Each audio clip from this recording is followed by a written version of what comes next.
What's good, y'all? Welcome to my review for this week's episode of Dragon Ball Super. And I gotta say, yo, this episode's fucking fun. My man Vegeta was a fucking beast. And I gotta give props to the key animations of the episode. My god, the key animations of this episode were fucking fantastic.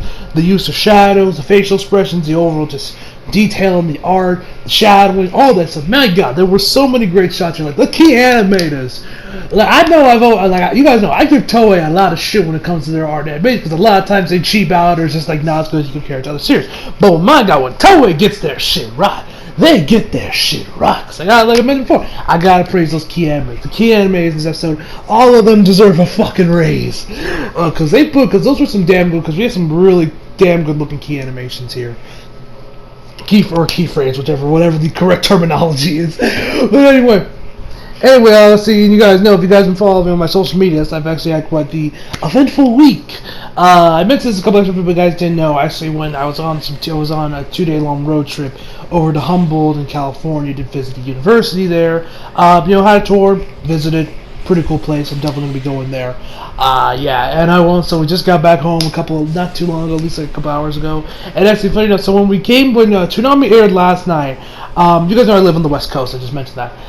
So by the time Toonami starts here, it's already long started in the East Coast. People are already tweeting about it. So I went. So when the clock, when it was 11 o'clock, I was like, all right, time for Dragon Ball Super. So then I turned on Toonami, I turned on Cartoon Network, and then I'm greeted with Boruto.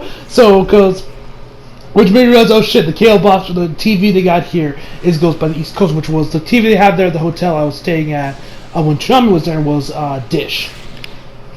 And I gotta say, I'm still not caught up with Boruto or Naruto Shippuden yet, but I gotta say, Boruto has actually really been starting to grow, I'll be honest. Like, Boruto actually has become quite tolerable, actually.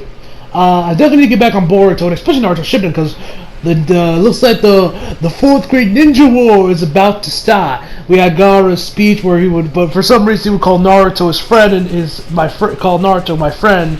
He would never just call him Naruto for whatever reason, but that means that Madara ain't too far off, ladies and gentlemen. Ooh, am I hyped to see Madara? So hopefully during the week I'll try and get caught up on Boruto and Naruto Shippuden, so I'm ready for when Madara comes, because is that gonna be fun when Madara comes. Anyway, so without further ado, I also want to let guys, I am low-key a little bit tired. Anyway, I've rambled all enough. Let's just jump right into this episode. So it starts with we got Universe 7, Universe 11, of course they're staring off. You got Master Roshi and the other guys are like, alright, it's about to go down here. So then Goku and Jiren slowly start to approach each other. While we get that, we get a bunch of headshots.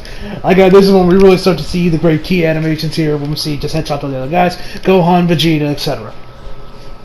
While this is going on, you got the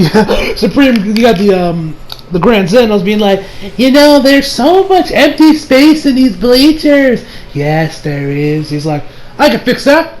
Then he snaps his fingers or something or whatever, and then the bleachers come in and they shrink to a much smaller size. So now everyone is close up together. Of course, Universe 7 and Universe are right next to each other. And you have the Supreme Kai, and it's like, oh, hi! Krill's like, so, how's it going? And then you got Whis, my man. Oh my god, I love Whis. He's like, my, this is quite cozy, isn't it?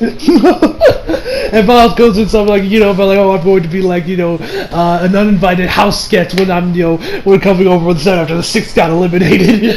Because, the not Harley Quinn, Angel asks, Miles, you have been getting really cozy up there with the 7th, So anyway, they finally face off, face to face, looking at each other. Goku instantly goes Super Saiyan Blue. He charges up, he keeps screams even more. I legit thought he was about to go Ultra Instincts for a second there. Charges up. He's still Super Saiyan Blue. I thought this was some Super Saiyan Blue, Super Saiyan Blue 2 or something, whatever. Because there's electricity around him now. Anyway, so from there they just charge each other, start fighting. Jiren asks Goku, tell me Goku, what fuels your endless quest for powers? I don't know. I can't explain it. I just want to get stronger. Don't you want to get stronger, Jiren? He's like, what I seek is something more than strength, simpleton. I laughed when he said it, when he called Goku a simpleton. Because it's right, because realistically Goku is. Anyway, so they go out a little more. Goku's about to go in there again. Then Vegeta comes in and is like, alright, Jiren, I demand you fight me now. And goes like, oh, come on, Vegeta! So they're about to go out. We then head over to Frieza. He's fighting off against Dispo, firing off his little finger blast. Dispo's just dodging them all left and right. He's like, oh man, you're really slow. I'm the fastest creature in the multiverse, man. He's like, oh, Master Retreat, you must be so proud. Sounds like you want to die twice. And I'm like, whoa there, Dispo, Dispo. I'm like, my bad. Did you forget that if you kill Frieza, you get disqualified? What you gotta say? Well, then, could he actually, if that actually did happen, could Dispo get disqualified because Vegeta, or Frieza, I should say, is technically already dead? So would that count? Could Dispo even kill Frieza? And it's like right now where he's like, already dead. I don't know. But I was like, oh, but that was some strong fighting words there from Dispo being like, alright, motherfucker, let's go. So we then head over to the top. He's facing off against Gohan, and at 17, Gohan tells him, he faced off against my dad at the Zeno Expo, so watch him stay out of his fist and do his career. He's like, yeah, I know that. So then we get back to Vegeta. So then we get back to Goku and the others. So Goku tries to Jiren doesn't even freaking move. Like the man doesn't flinch. He's just sitting there being like, yeah, this ain't doing shit. And Vegeta comments how his energy is like a steel wall. But he's like, I don't care how powerful you are, I will defeat you and get the Super Dragon Balls. And Jiren's like, enough of these games. Knees Vegeta, and sends his fly. Then Goku comes in there, he goes right back at him. Vegeta comes in again, trying to, first Jiren sets out a flurry of punches, and we see Vegeta notices something about him. So anyway, then Vegeta tries to jump in there. He actually gets a backhand and spins around with it. I'm pretty sure that spinning thing actually became a bit of a meme when this episode first aired in the Japanese, because I remember seeing that one time on YouTube sometime last year. No, where was it? I think it might have been this year, actually, when that was episode aired in the South. But anyway, yeah, because I remember, the I remember a meme with Vegeta spinning in that one when this episode aired.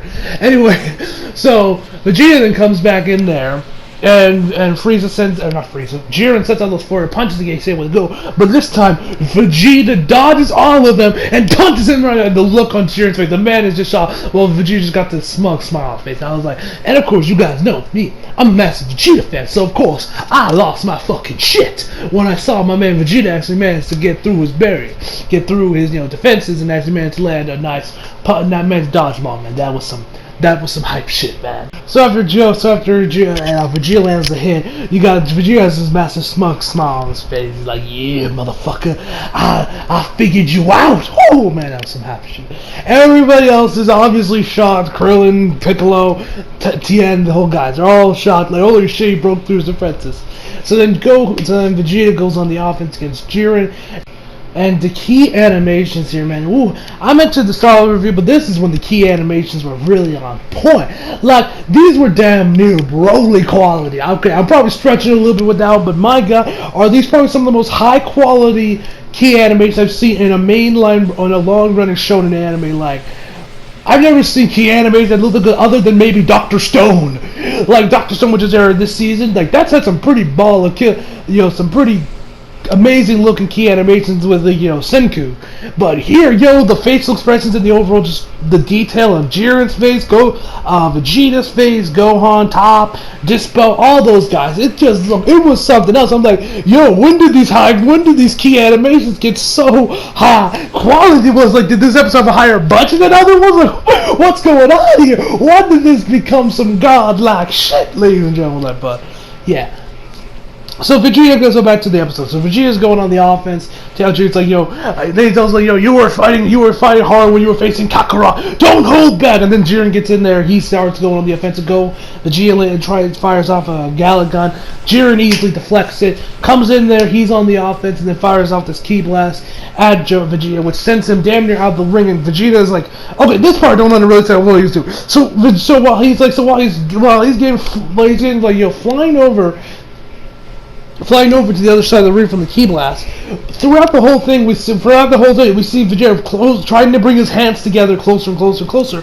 before we then see a magic explosion. So I don't know what he was doing. I'm assuming he was trying to contain the blast, maybe trying to move it or something, maybe trying to deflect it with his own. I don't really know what Vegeta was doing here, but anyway, we see a magic explosion. The Supreme Kai and the Elder and the Supreme Kai and the Destroyer of 11th universe. They're like, yeah, man, take that, 7th, and so then we head over to Frieza. Frieza saying we're going against Dispo again. Dispo keeps flying, he's running around. He's like, do you plan to retreat? Do you plan to run away all day?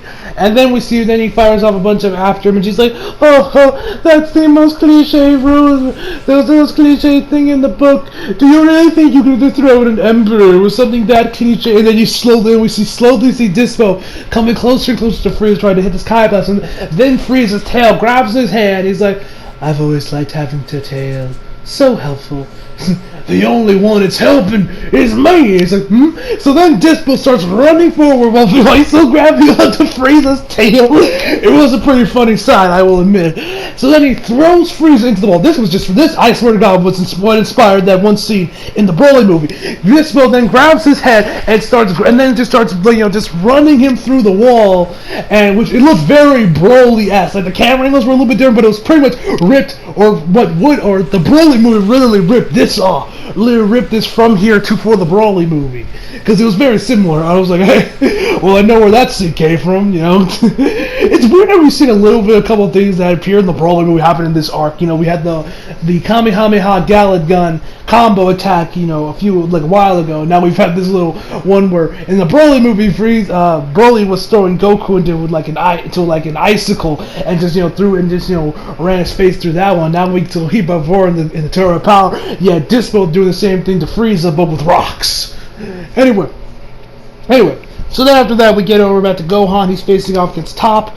Once again, like I mentioned before, them key animations were on point this episode, ladies and gentlemen. Woo! Man, those are some good looking at. Man, I can't get over them key animations. Anyway, so he's faced off against Zen, then Gohan does decent job trying to keep back. 17 tries to get involved, and then Top tells him, do not get involved, and then Gohan fires off a Kamehameha. Which of course has absolutely no effect on Top. He's like, you have tried your attacks and failed, warrior. Now it is my turn. And he also says, you will be fodder for my fists as well, And Top's a fucking beast, man. So then we get back to Vegeta. Vegeta is recovered, and you got the Destroyer. They love to be like, oh, what are you gonna do now, 7? You're a fuck. I don't even know what he was saying. It's like, before you're all wiped out, and the dude starts laughing. And I must say, the dude has a very Joker-esque laugh, which is no surprise since I swear him and the Angel from the 11th Universe are inspired at least by Harley Quinn and Joker. The fact that dude dresses up the clown, the chick has pigtails, and Suicide Squad was still pretty recent when this aired. What was this This was back in 2018, right when this episode aired. Suicide Squad only came out 2 years ago, so everyone thinks Harley Quinn. They always think her Suicide Squad design with the pigtails and everything. Anyway, so so Vegeta gets back up, and then Jiren tells him your attack reeks of arrogance. You act like you're hot shit. And he's like, you're right. That's pride in the Saiyan I am, the prince of the greatest soul warrior race in the cosmos. He was just charging up. I legit thought we were about to see Evolve Blue right now, but we didn't.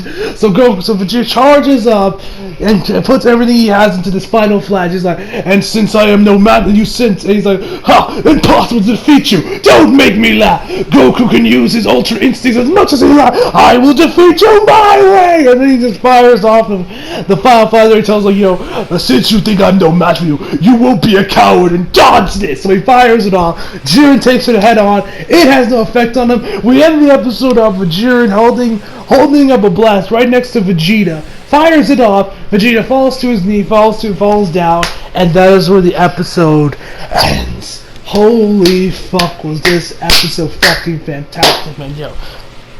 Loki, I might say this is actually my favorite episode of the tournament. Episode 110, don't get me wrong. Episode 110 was some fucking fire with Goku and Jim. But I mean, you guys know, when it comes to Goku and Vegeta, I'm a Vegeta guy, hands down over Goku, but, yo, this was a very Vegeta-focused episode with all the stuff you did. Like I mentioned, them key animations. Whoo, that key animation there. So, I honestly would say this is probably my favorite episode of the tournament so far. Some hype shit, man. This was some hype shit. So, overall, I give this week's episode a 10 out of 10, ladies and gentlemen. Hope y'all enjoyed the video. Leave a like if you did. Subscribe if you're new. Follow me on Instagram and Twitter if you feel like it. Links down in the description box below. And as always, come back for more. See you guys next time.